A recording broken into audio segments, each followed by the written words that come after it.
예, 우리 함께 자리에서 일어나셔서 하나님 말씀 함께 봉독에 올리는 시간 갖도록 하겠습니다. 오늘 우리에게 주신 말씀은 신약성경 마태복음 9장 9절 한 절 말씀입니다.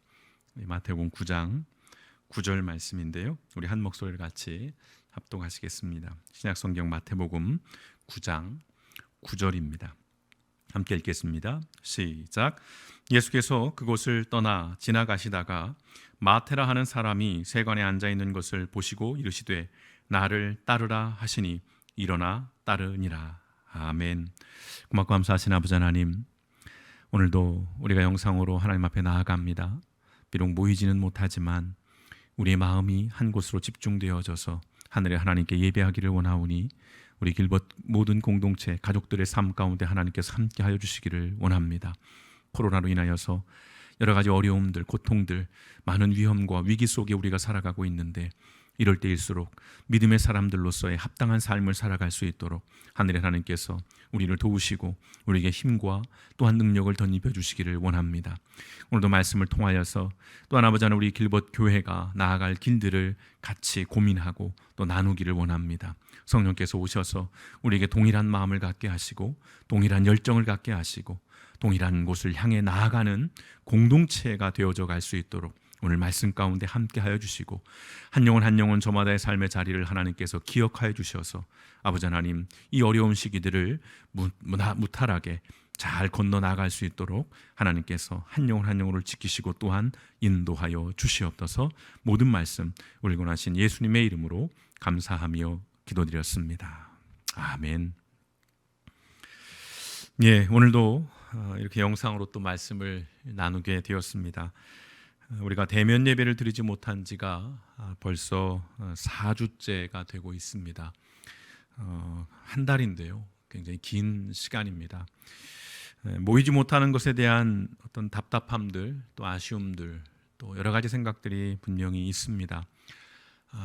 그래서 좀 생각해 보건대 세상 일, 세상의 모든 일에는 빛과 어둠이 있다라고 생각을 합니다. 또한 긍정과 부정이 공존하고 있는 것이지요. 그래서 우리가 흔히 말하기를 위기는 기회가 되고 또 기회는 위기가 되기도 한다는 그 말, 그 어느 때보다도 요즘 실감나게 다가오는 그런 말이기도 합니다. 이 코로나19가 우리 길벗 성도님들의 삶에 어떤 영향을 주고 있는지 모르겠습니다. 자영업을 하시는 분들 또 뭐 직장생활 하는 분들 마찬가지고요. 이제 경제적인 어려움들을 호소하고 또 그런 피해들이 가시화되고 구체적으로 드러나고 있는 그런 상황들인데요. 더구나 이제 세계적으로 더 이제 확산이 되고 있는 그런 상황에서 이제 어려움이 더 가중될 것이라고 하는 또 비관적인 전망들도 많이 있는 그런 상황입니다. 이런 상황에서 우리 길벗 성도님들 각자 어떤 상황 가운데 있는지 모르겠습니다. 바라기는 우리가 이러한 부정 속에서 좀 긍정을 찾을 수 있으면 좋겠고요. 또 그 긍정을 통해서 이 부정의 어두운 시간, 이 힘들을 이겨내는 그런 삶이 되었으면 좋겠습니다. 무엇보다도 낯설고 이 불편한 삶의 새로운 환경을 통해서 우리가 하나님의 뜻과 또 하나님의 일하심을 좀 분별할 수 있는 그런 기회, 또 그런 계기가 되었으면 하는 소망도 있습니다.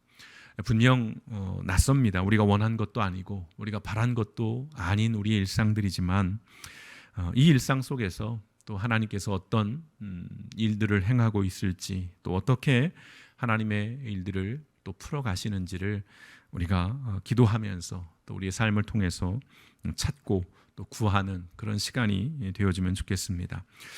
우리가 지난 주일 계속해서 우리가 길벗 교회 10주년을 맞이해서 그와 관련한 말씀들을 나누고 있는데요. 지난 주일에는 이제 새로운 이 10년을 우리가 하나님의 사람을 세우는 시간으로 좀 만들어 가자라고 하는 그런 말씀을 나눴습니다. 그런데 생각해 보면 사람을 세운다는 일, 또 하나님의 사람을 세운다는 그 일은, 그 말은 참 간단치가 않습니다. 요즘 같은 시대엔 더더욱 어려운 일입니다. 사회가 빠르게 바뀌고 또 신속하게 모든 것들이 달라지는 이런 시대 속에서 사람을 세워간다는 일은 점점 더 어려워지고 있는 것이 현실입니다. 누군가를 하나님의 사람으로 세우기 위해서는 원론적으로 보자면 내가 먼저 하나님의 사람으로 서 있어야 하는 것이죠. 여기서 꼭 말씀드리고 싶은 것이 하나가 있습니다. 내가 먼저 하나님의 사람으로 서 있어야 한다는 그 말씀이 내가 완전해야 된다, 내가 완벽해야 된다라고 하는 의미는 아닙니다. 우리는 분명 그럴 수 없습니다. 자주 말씀드리지만 늘 우리는 비틀거리고 넘어지는 존재입니다. 하지만 방향에서만큼은 분명해야 한다는 것이지요. 그런 의미에서 우리가 먼저 하나님의 사람으로 서 있어야 한다는 말씀입니다. 오늘 성경 말씀이 그 방향에 대한 이야기를 담고 있습니다. 오늘 우리가 읽은 이 마태복음 9장 9절은 예수님의 12제자 중에 마태를 부르시는 이야기가 담겨 있습니다. 이 이야기는 다른 복음서 마가복음 2장과 누가복음 5장에도 기록되어 있는 말씀인데요. 이 마태를 부르시는 이야기를 통해서 내가 하나님의 사람으로 서고 또 그런 나를 통해서 누군가가 하나님의 사람으로 세워져 간다는 것의 의미를 잠시 좀 나눠보면 좋겠습니다. 우선 다시 성경 본문 말씀을 한번 보도록 하겠습니다. 마태복음 9장 9절입니다. 같이 한번 읽어보실까요? 시작. 예수께서 그곳을 떠나 지나가시다가 마태라 하는 사람이 세관에 앉아있는 것을 보시고 이르시되 나를 따르라 하시니 일어나 따르니라. 한 절의 말씀입니다. 굉장히 단순해요. 기록으로 보자면 아주 간단합니다. 너무도 쉽습니다.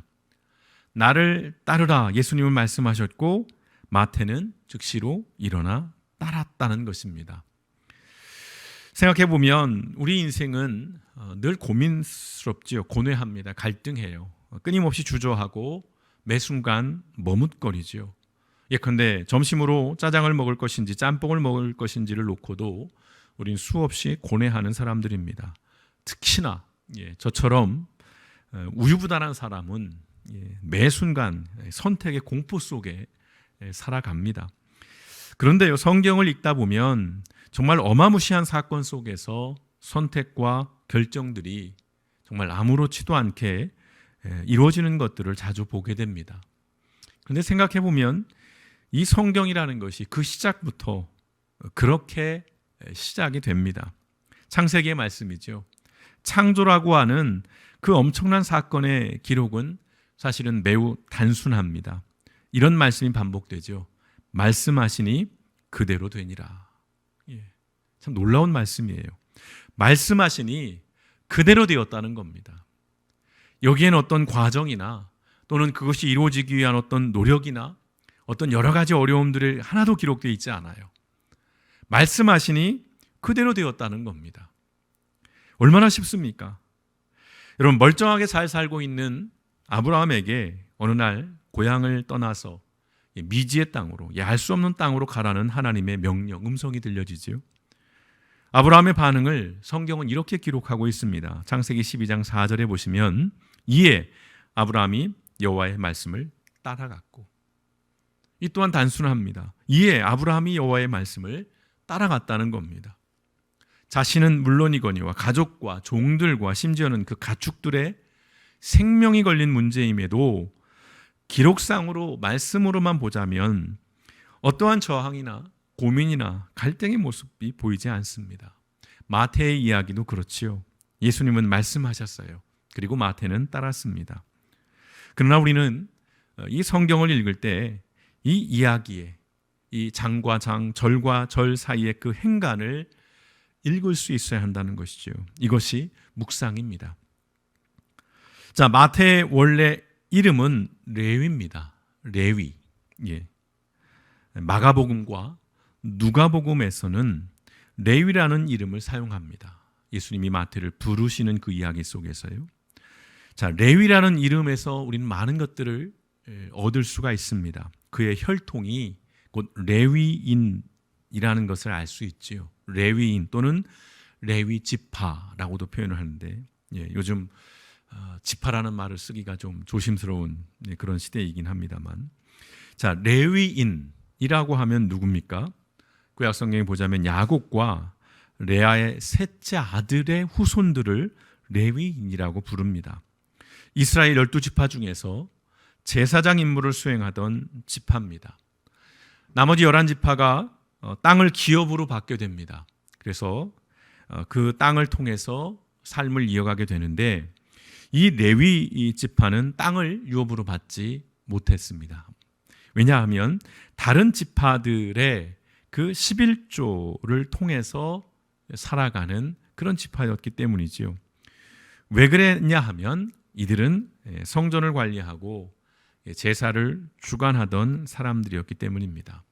그러니까 레위인이라 함은 전적으로요, 하나님을 의지하고 하나님의 일을 직접적으로 담당하던 그런 사람들입니다. 오늘 말하자면 사역자들이라고 말할 수 있겠죠. 목회자들이라고 말씀드릴 수도 있고요. 이러한 레위 지파, 이 레위 족속, 이 레위 가문에 속한 마태라는 것이죠. 그런데 지금 마태가 하는 일은 무엇입니까? 동족인 그 유대인을 지배하고 수탈하는 로마 제국의 세관 공무원입니다. 세리인데요, 특별히 이 세관에서 일을 하는 그런 사람이었습니다.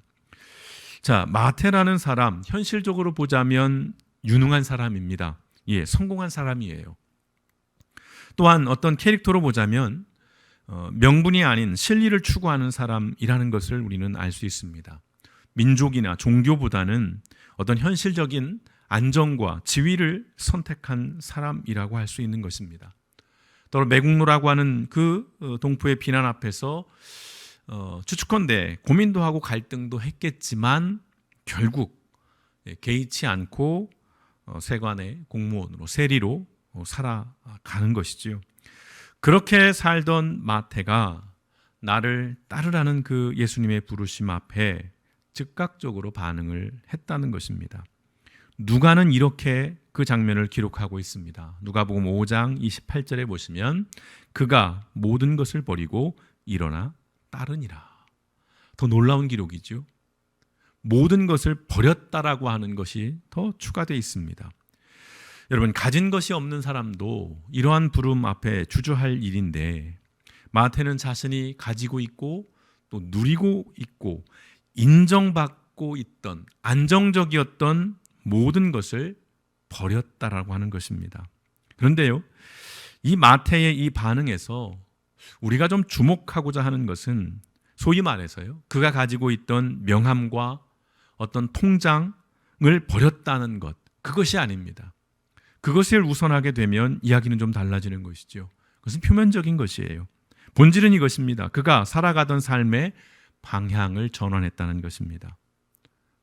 삶의 방향을 전환했다는 것. 여러분, 사람은 누구나 삶의 방향성을 가지고 있습니다. 소위 신념이나 가치나 또는 목표가 있다는 것이고요. 또한 추구하는 바 또는 추종하는 그 어떤 것이 누구에게나 다 있습니다. 사람은 그걸 통해서 삶을 살아가는 것입니다. 그것이 동력이 되고 또 그것이 동기가 되고 또 그것이 원인이 되거나 또는 그것이 나를 살아가게 하는 또는 나로 하여금 열정을 갖게 하는 그 무언가를 우리는 다 가지고 있다라고 하는 것입니다. 이른바 필터라는 표현을 좀 써볼 수 있을 것 같아요. 그러한 필터들을 통해서 사람과 세상을 평가하고 판단하고 선택합니다. 모든 사람들은요. 나를 따르라는 예수님의 부르심은 결국 그 삶의 필터를 교체하라고 하는 강력한 명령인 것입니다. 삶을 이끌어가는 동력과 추구하는 대상을 바꾸라는 도전인 것이고요. 마태는 예수님의 이 명령과 도전에 순종합니다. 나를 따르라는 예수님의 부르심, 그러나 생각해 보면 간단치가 않지요.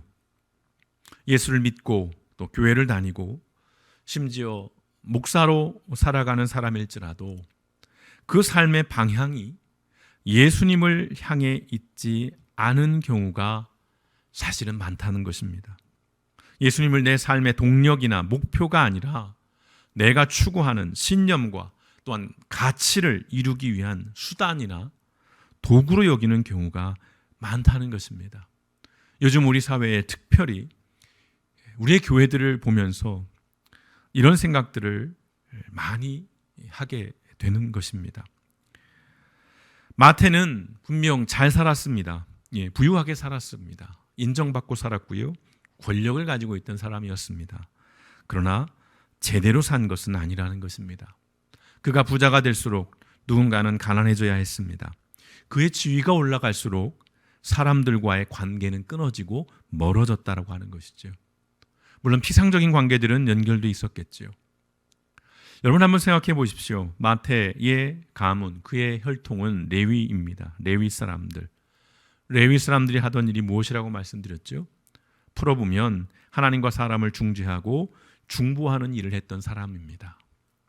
그런데 지금 마태의 삶은 정확히 반대의 삶을 살고 있는 것입니다. 루터는 이렇게 말했습니다. 내가 하는 일이 나의 인격을 저버하는 것이 아니라 내가 어떤 인격인가 하는 것이 그 일을 결정한다. 좀 더 쉬운 말씀으로 내가 가진 명함이 나의 인격은 아니라는 것입니다. 그것이 언제나 등치되지 않는다는 것입니다. 인격, 즉 인간다움은 결국은요, 명함에 있는 것이 아니라 어떤 스펙에 있는 것이 아니라 예수님을 따르는 제자도에 있다는 말씀. 우리는 오늘 이 말씀을 좀 기억했으면 좋겠습니다. 인간다움이라는 것은 예수님을 따르는 그 제자도. 다시 말씀드려서 예수님을 배우고 예수님의 삶을 살아갈 때에 우리는 인간다움을 가질 수 있고 인격을 갖출 수 있다는 말씀입니다. 여러분, 하나님의 사람은 종교적인 의식이나 또는 종교적인 규범을 잘 지키는 사람을 의미하는 것이 아닙니다. 또한 하나님의 사람은 종교적인 기술과 기능이 뛰어난 사람을 말하는 것도 아닙니다. 특별히 이 부분이 우리가 주의해야 될 부분입니다. 특별히 목회자들, 또 헌신되어 있다라고 하는 사람들일수록 이 말씀을 우리는 두려움으로 들어야 합니다. 종교적인 기술과 기능이 뛰어난 사람을 하나님의 사람으로 이해해서는 안 된다는 것이죠. 또한 하나님의 사람은 같은 맥락에서요, 교회 안에서 쓸모 있는 사람을 의미하는 것도 아닙니다. 교회에 와서 일할 수 있는 사람, 교회에 덕을 끼치고 교회에 유익을 주는 그런 사람, 물론 필요합니다. 물론 귀한 일이지만 냉정하게 그러한 것을 한다고 해서 그 사람이 하나님의 사람이라고 단정짓거나 단언할 수는 없다는 것입니다. 예수님을 추구하고 예수님의 삶을 배우고 예수님의 길을 걸어갈 때에 그때서야 사람이 사람으로 살아갈 수 있다는 것입니다. 이런 사람이 바로 하나님의 사람입니다. 하나님의 사람. 이런 하나님의 사람을 세우기 위해서는 우리 모두가요, 예수 그리스도 안에 있어야 한다는 것입니다. In Christ라는 말이죠. 예수 그리스도 안에. 사도 바울이 그가 쓴 성경 속에 수없이 말하고 있는 핵심적인 이야기가 In Christ입니다. 예수 안에, 예수 안에.